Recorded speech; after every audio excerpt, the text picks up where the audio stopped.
Hello students, welcome again to this channel English at your finger tips. Students, जो हमारी time and tense की जो series चली हुई है, तो टाइम एंड टेंस का पार्ट 7 हम देखेंगे।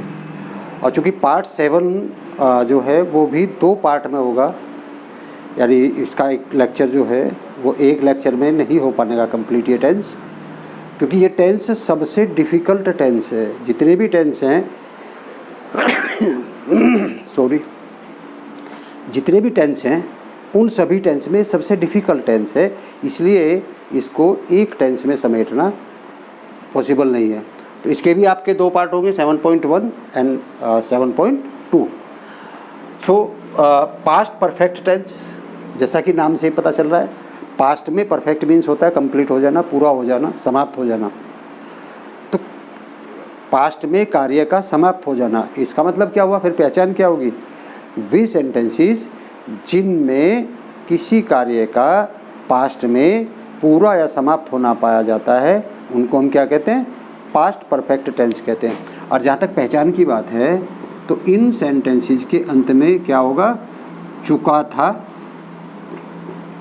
चुकी थी, चुके थे,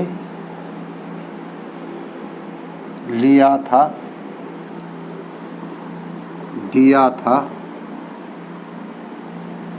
खाया था, पिया था,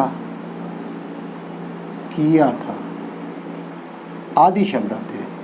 मेन चीज़ क्या है?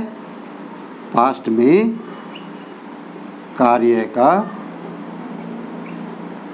पूरा या समाप्त होना पाया जाता है।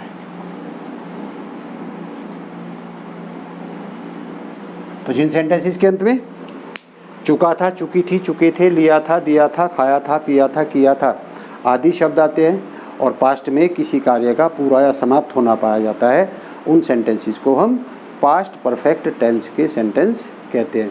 देखिए एग्जांपल, उसने बैंक में पैसा जमा कर दिया था। अब देखिए इसी सेंटेंस को हम क्या लिख सकते हैं? हम ये कह सकते हैं, वह बैंक में पैसा जमा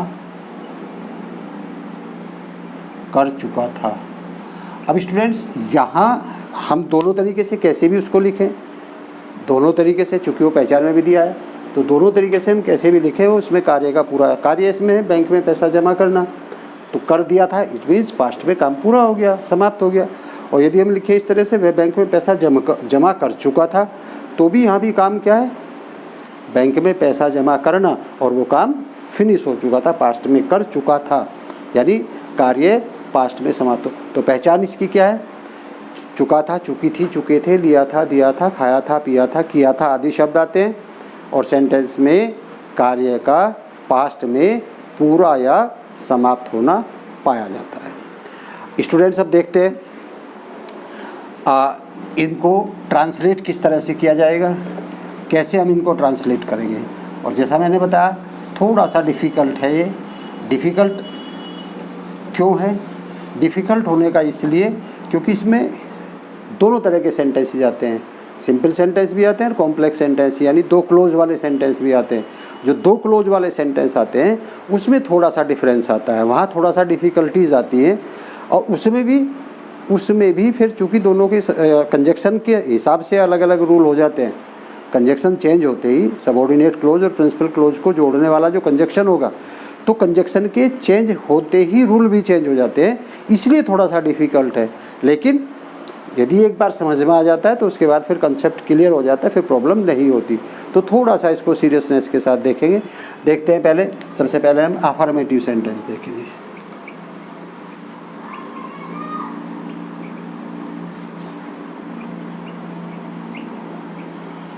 अफर्मेटिव सेंटेंसेस कौन से होते हैं? जिन्हें हम स्वीकारात्मक कहते हैं, जिसमें किसी स्टेटमेंट को एक्सेप्ट कर लिया जाता है, स्वीकार कर लिया जाता है, उनको हम असर्टिव सेंटेंस अफर्मेटिव सेंटेंस कहते हैं। क्या करते हैं स्टूडेंट्स? इसमें सभी सब्जेक्ट्स के साथ हम हैड का प्रयोग करते हैं। सब्जेक्ट सिंगुलर है उसके साथ भी हेड लगेगा, प्लूरल सब्जेक्ट है उसके साथ भी हेड लगेगा, और यदि सब्जेक्ट के रूप में आई दिया है तो हम आई के साथ भी हेड का प्रयोग करते हैं। यानी जिस तरह से पास्ट इंडेफिनिट में या सिंपल पास्ट में हमने क्या देखा था कि सभी सेंटेंसेस सभी सब्जेक्ट्स के साथ हमने डिड का यूज़ किया था, तो यहाँ पास्ट परफेक्ट टेंस में सभी सब्जेक्ट्स के साथ हैड और हैड ओनली हैड का प्रयोग किया जाता है। और पास्ट परफेक्ट टेंस में हमेशा क्या लगाते हैं हम, वर्ब की थर्ड फॉर्म, कोई सा भी परफेक्ट हो, प्रेजेंट का परफेक्ट हो या पास्ट का परफेक्ट हो या फ्यूचर का परफेक्ट हो, थर्ड फॉर्म लगती है। तो सब्जेक्ट फिर हेड फिर वर्ब की third form, object remaining part and then full stop. क्यों? क्योंकि सेंटेंस अफर्मेटिव है। अफर्मेटिव और नेगेटिव सेंटेंसेस के अंत में फुल स्टॉप लगता है, जबकि जो इंटेरोगेटिव सेंटेंस होते हैं उनमें इंटेरोगेशन लगता है, mark of interrogation, question mark लगता है, चाहे वो टैग टाइप क्वेश्चन हो चाहे वो वाई टाइप क्वेश्चन हो।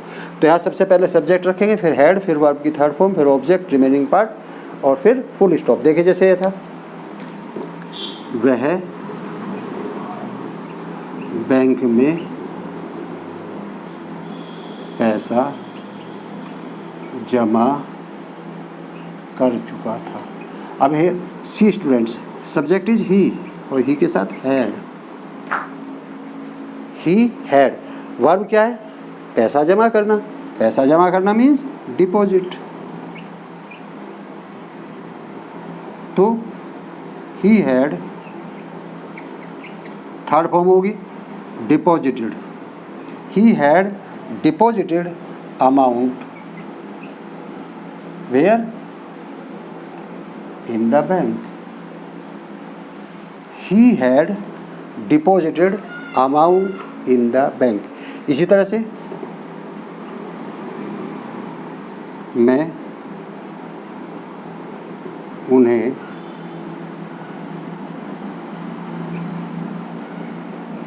इस बारे में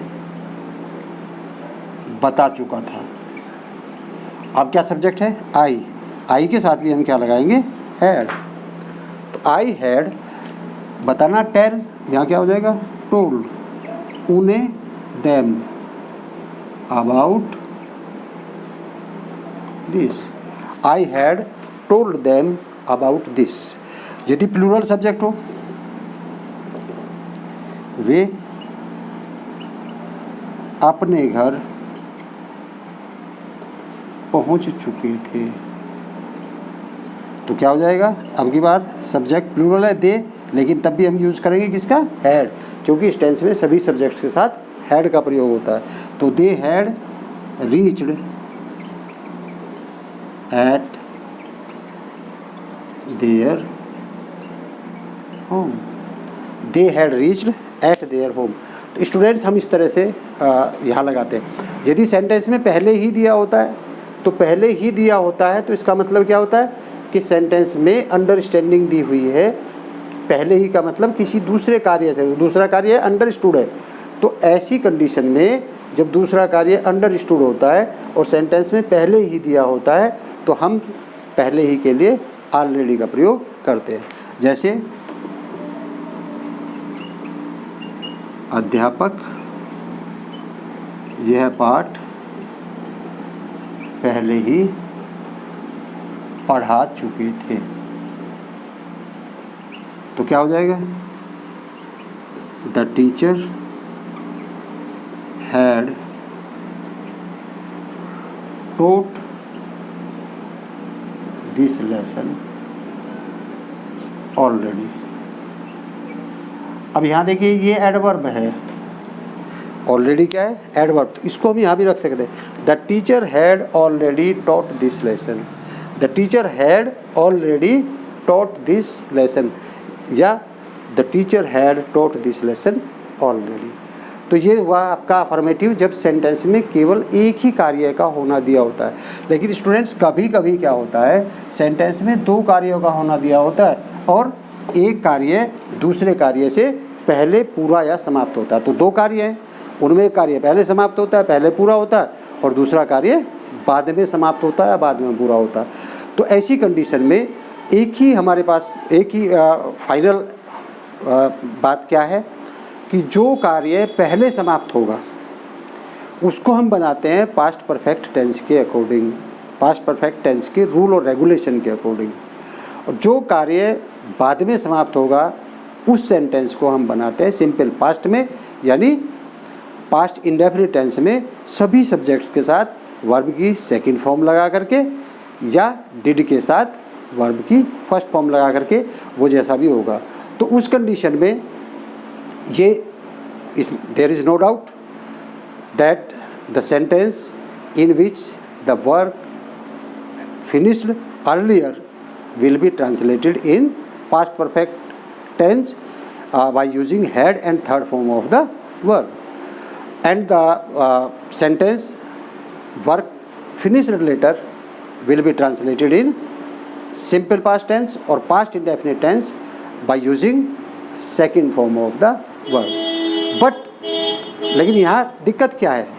यह दिक्कत ये है कि सेंटेंस में यदि कंजक्शन की बात आती है तो कंजक्शन यदि बिफोर और आफ्टर में से कोई दिया होता तो बिफोर के अकॉर्डिंग बिफोर के साथ रूल अलग हो जाते हैं और आफ्टर के साथ अलग हो जाते हैं। तो इसमें कोई डाउट नहीं है कि जो कार्य पहले समाप्त होगा उसको हम पास्ट परफेक्ट के नियम से बनाते हैं, जो बाद में होगा उसे पास्ट इंडेफिनिट के नियम से।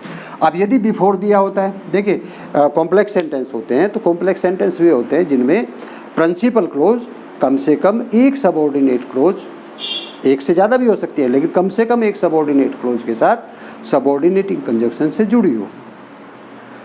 अब यहाँ बिफोर और आफ्टर में ये होता है कि हम प्रिंसिपल क्लोज किसको बनाते हैं, यानी प्रिंसिपल क्लोज कौन सी बनती है। तो प्रिंसिपल क्लोज कौन सी बनती है, यहाँ ये चीज़ देखने की है। यदि सेंटेंस में पूर्व या पहले आया हो तो हम उसके लिए बिफोर का प्रयोग करते हैं। पहले समाप्त होने वाले कार्य के सेंटेंस को पहले लिखा जाता है, बाद में समाप्त होने वाले कार्य के सेंटेंस को बाद में लिखा जाता है। देखिए तो उस कंडीशन में क्या अब आपके पास फॉर्मेशन हो जाएगी, सब्जेक्ट उसके साथ had, third form object, remaining part, और यहाँ आ जाएगा आपका बिफोर, फिर आ जाएगा आपका subject, second form object and remaining part and then full stop. Students see this, इसको हम क्या कहेंगे, इसको हम कहेंगे प्रिंसिपल क्लोज। और ये प्रिंसिपल क्लोज कौन सी होगी, ये प्रिंसिपल क्लोज वो होगी, ये सेंटेंस वो होगा जिसमें कार्य पहले समाप्त होता है। तो पहले समाप्त होने वाला कार्य, जिस सेंटेंस का कार्य पहले समाप्त होगा उसको हम प्रिंसिपल क्लोज बनाते हैं। किस कंडीशन में, जब दोनों सेंटेंस बिफोर से जुड़े हों। और जो क्लोज बाद में आई है इसको हम बोलते हैं सबऑर्डिनेट क्लोज।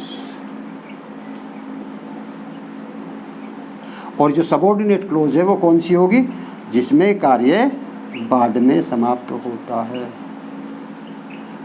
तो यदि बिफोर से जुड़े होते हैं दोनों सेंटेंस तो आपके सामने फॉर्मेशन ये होगी प्रिंसिपल क्लोज, यानी पहले सेंटेंस वो लिखा जाएगा जिसका कार्य पहले समाप्त होता है। और जिसका कार्य पहले समाप्त होता है उसे हम पास्ट परफेक्ट के रूल्स के अकॉर्डिंग हैड और थर्ड फॉर्म से बनाते हैं।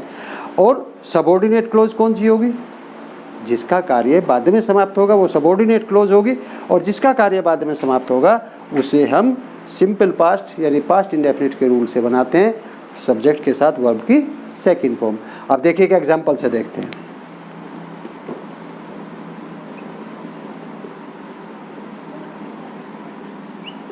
मेरे स्टेशन पहुंचने से पहले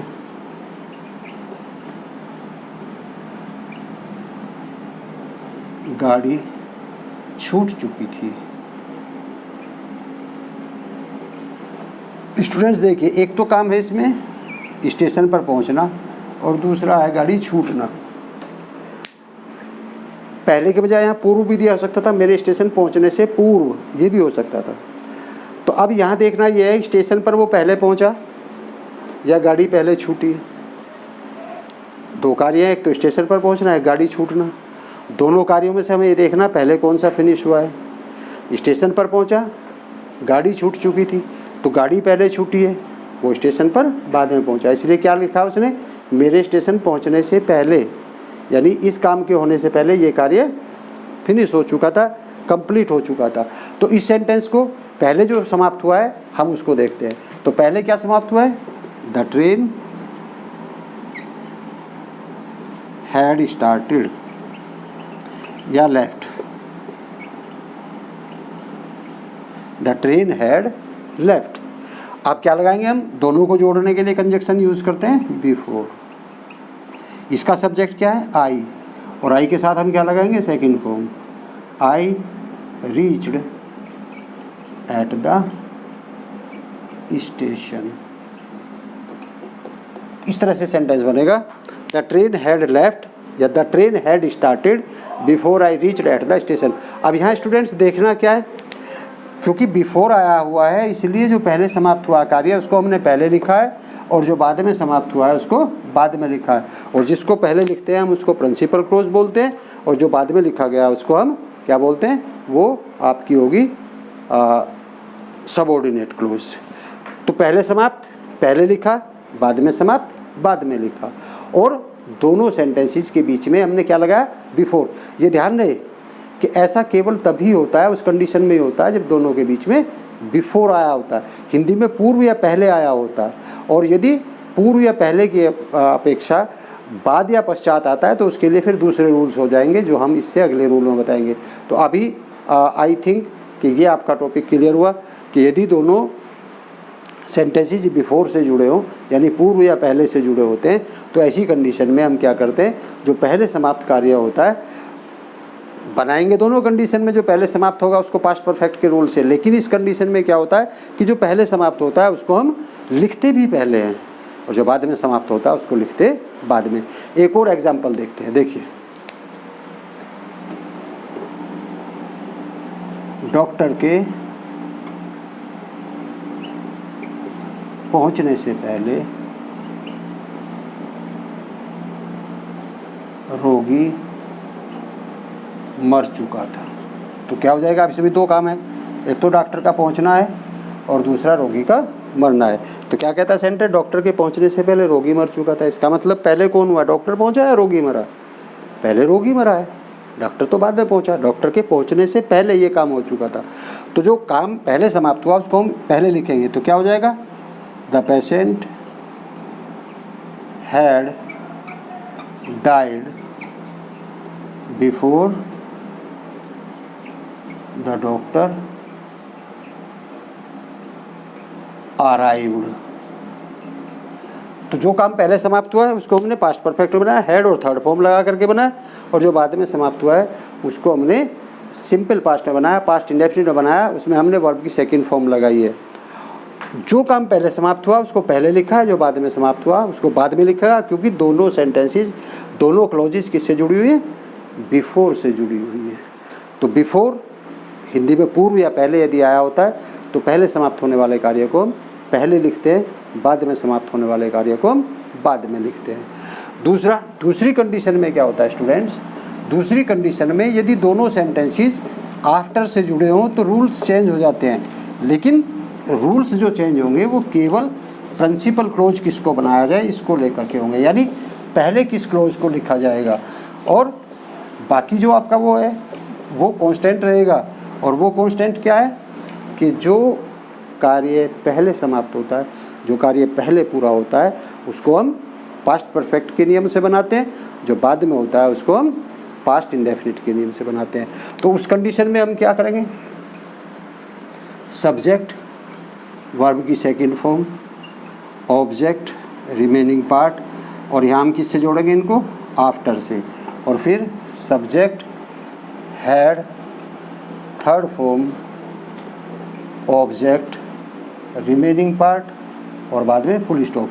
अब देखिए स्टूडेंट्स, ये देखिए आप, अब ये होगी प्रिंसिपल क्लोज, जबकि कार्य कौन सा है? कार्य है बाद में समाप्त। यानी यदि आफ्टर से जुड़े होते हैं तो जो कार्य बाद में समाप्त होता है उसको पहले लिखा जाता है। और ये कार्य, ये सेंटेंस क्या हुई? अब ये हुई सबऑर्डिनेट क्लोज। और सबऑर्डिनेट क्लोज कौन सी बनी? सबऑर्डिनेट क्लोज वो बनी जो कार्य पहले समाप्त है। तो यहाँ कार्य पहले समाप्त हुआ लेकिन लिखा गया सेंटेंस बाद में, क्योंकि किससे जुड़े, आफ्टर से। तो यदि दोनों सेंटेंस आफ्टर से जुड़े होते हैं या दोनों सेंटेंस बाद या पश्चात से जुड़े होते हैं, तो उस कंडीशन में जो कार्य बाद में समाप्त होता है उसको हम पहले लिखते हैं, जो पहले समाप्त होता है उसको बाद में लिखते हैं। जो पहले समाप्त होता है उसे पास्ट परफेक्ट से बनाते हैं, इसमें कोई हम कंप्रोमाइज़ नहीं करते। डिफरेंस सिर्फ किस चीज़ का है कि पहले किसको लिखा जाएगा। यदि पहले से जुड़े होते हैं तो पहले समाप्त होने वाले को पहले लिखते हैं, यदि बाद से जुड़े होते हैं यानी आफ्टर यूज़ करते हैं तो जो कार्य बाद में समाप्त होता है उसको हम पहले लिखते हैं। अब देखो जैसे इसने खाना खाने के पश्चात उसने दवा ले ली थी। अब देखिए यहाँ दो कार्य, एक तो खाना खाना और दूसरा दवा ले लेना। अब पहले खाना खाया या पहले दवा ली? पहले खाना खाया उसके बाद दवा ली, तो ये कार्य बाद में समाप्त हुआ और खाना खाने वाला कार्य पहले। तो जो बाद में समाप्त हुआ ये बाद में हुआ और ये पहले। तो जो बाद में हुआ उसको हम पहले लिखते हैं, तो क्या हो जाएगा, he took the medicine after he had taken या eaten the food. He took the medicine subject के साथ second form past indefinite, he took the medicine after he had taken the food. अब हम यदि देखें तो ये कार्य कौन सा है, ये बाद में हुआ है और ये पहले हुआ है। तो बाद या पश्चात से यदि जुड़ा होता है यानी आफ्टर यदि हम लगाते हैं तो बाद में समाप्त होने वाले कार्य के सेंटेंस को पहले लिखते हैं और पहले समाप्त होने वाले कार्य के सेंटेंस को बाद में लिखते हैं। और दोनों सिचुएशन में, दोनों कंडीशन में ये फर्म है, ये फाइनल है कि जो कार्य पहले पूरा होता है, जो कार्य पहले समाप्त होता है उसको हम पास्ट परफेक्ट में बनाते हैं, जो बाद में होता है उसको हम पास्ट इंडेफिनिट या सिंपल पास्ट में बनाते हैं। देखिए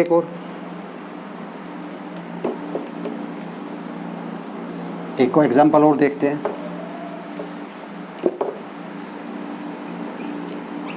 स्नान करने के बाद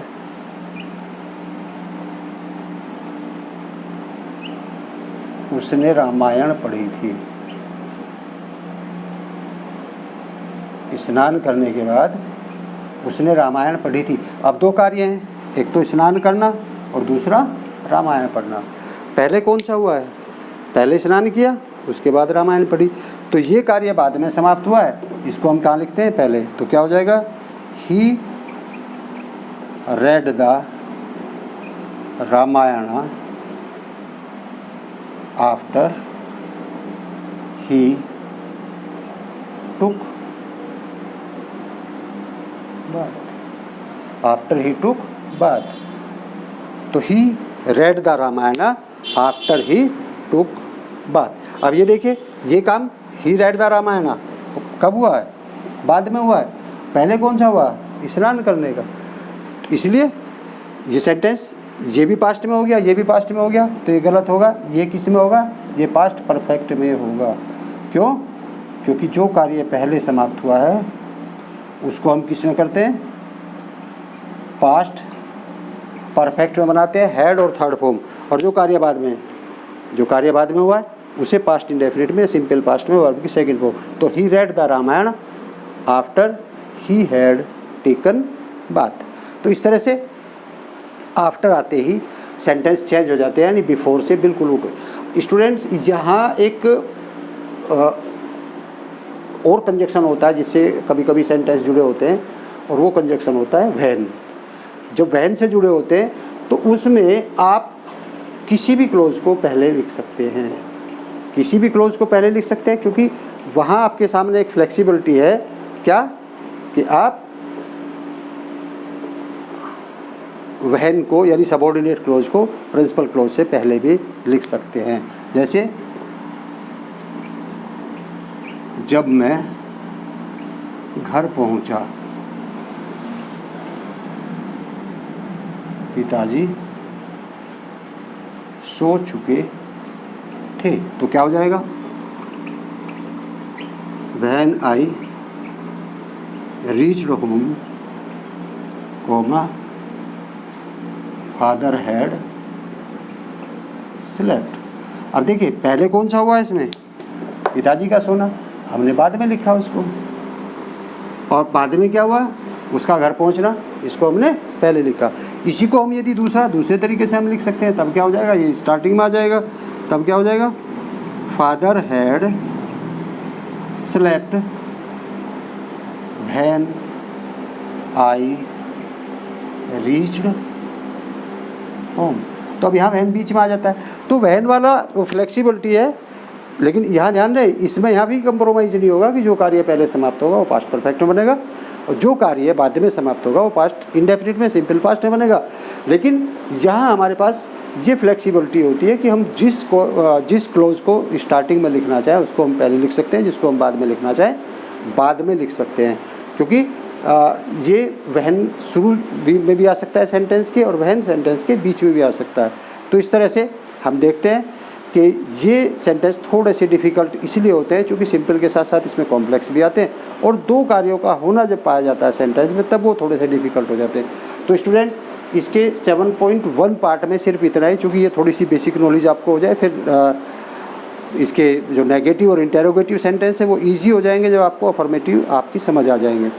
तो इसका जो शेष पार्ट है 7.2 उसमें आप इंटेरोगेटिव और नेगेटिव सेंटेंस भी देखेंगे, इसका यूज़ कहाँ होगा उसको भी देखेंगे, और पास्ट इंडेफिनिट में और पास्ट परफेक्ट में क्या डिफरेंसेस हैं वो भी आप इसके सेकंड पार्ट में देखेंगे 7.2 में। स्टूडेंट्स यदि मेरी वीडियोस आपको अच्छी लगती है तो प्लीज़ चैनल को सब्सक्राइब करें, अपने लाइक करें, अपने साथियों के साथ इसको शेयर करें, अधिक से अधिक शेयर करें ताकि दूसरे स्टूडेंट्स भी, आपके साथी भी इसका भरपूर लाभ उठा सकें।